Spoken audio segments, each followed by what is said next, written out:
I'm not really all that worried about the short-term stuff. The things that are, like narrow AI is not a species-level risk. It will result in dislocation, in lost jobs, and the sort of better weaponry and that kind of thing.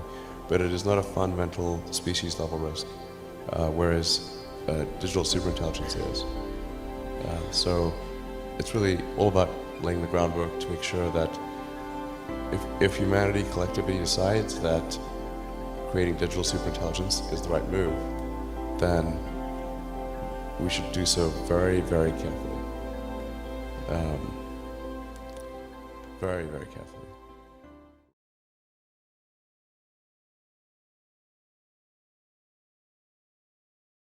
Going to talk to the rest of for the rest of Twitter. So you see more hate speech personally? I would say I would see more hateful content in that. Content you don't like or hateful? What do you mean to describe a hateful thing? Yeah, I mean, just content that will solicit a reaction, something that may include something that is slightly racist or slightly sexist, those kinds of things. So you think if something is slightly sexist, it should be banned? No, is that what you're saying? I'm not saying anything. I'm saying. Well, I'm just curious. I'm trying to understand what you mean by hateful content, and I'm asking for specific examples. And you just said that if something is slightly sexist, that's hateful content. Does that mean that it should be banned? Well, you've asked me whether my feed, whether it's got less or more. I'd say it's got slightly more. That's why I'm asking for examples. Can you name one example? I honestly don't use. Honestly, I you don't. Can't name a single example. I'll tell you why. Because I don't actually use that for you feed anymore. Because I just don't particularly like it. But you and said actually, a lot of people are quite similar. I only look at hang on a second. following. You said you've seen more hateful content, but you can't name a single example, not even one. I'm not sure I've used that feed for the last 3 or 4 weeks. And then how did you see the hateful content?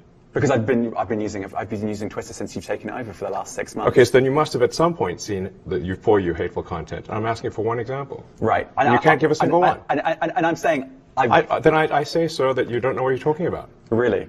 Yes, because you can't give me a single example of hateful content, not even one tweet, and yet you claimed that the hateful content was high. Well, that's false. No, what I claimed. You just lied.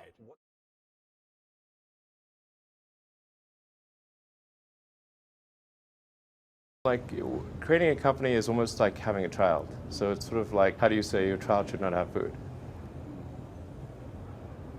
So once you have the company, you have to feed it and nurse it and take care of it, even if it ruins you. Yeah.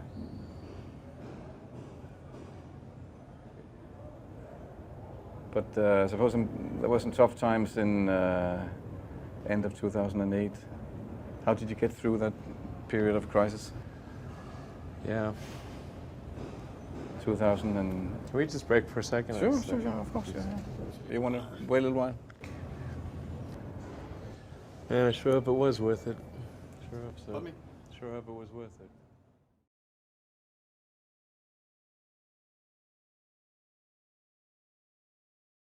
it. With a better approach or better outcome is that we achieve democratization of AI technology, meaning that no one company or small set of individuals has control over advanced AI technology.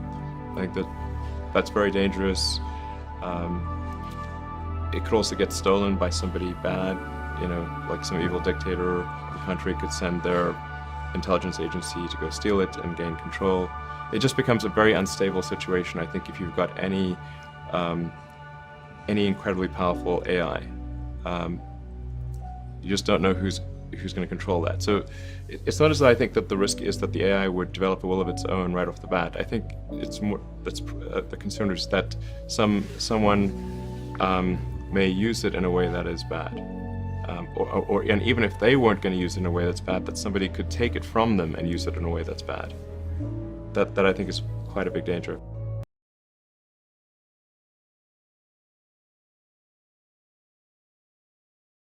How much time before there's regular travel back and forth to Mars, roughly? like a real civilization on Mars? Well, I think it's going to take a while to build a real civilization. The threshold that really matters is, do we have enough resources on Mars such that if the spaceships from Earth stop coming, You can survive. Yeah, you got to have all the things necessary to sustain civilization on Mars. And the reason that the ships from Earth stop coming could be World War III or slow decline of civilization. So civilization here on Earth could end with a bang or a whimper. We're getting past the Great Filter to become a multi-planet species. Species that does not become multiplanetary, simply waiting around until there is some extinction event, either self-inflicted or external.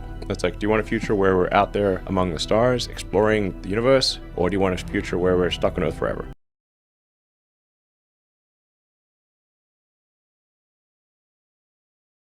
I hope they stop. You hope Don't advertise. you don't want them to advertise? No. What do you mean? If somebody's going to try to blackmail me with advertising, blackmail me with money, go f yourself. But Go f yourself. Is that clear? I hope it is. Hey, Bob, if you're in the audience. well, let me ask you then. That's how I feel.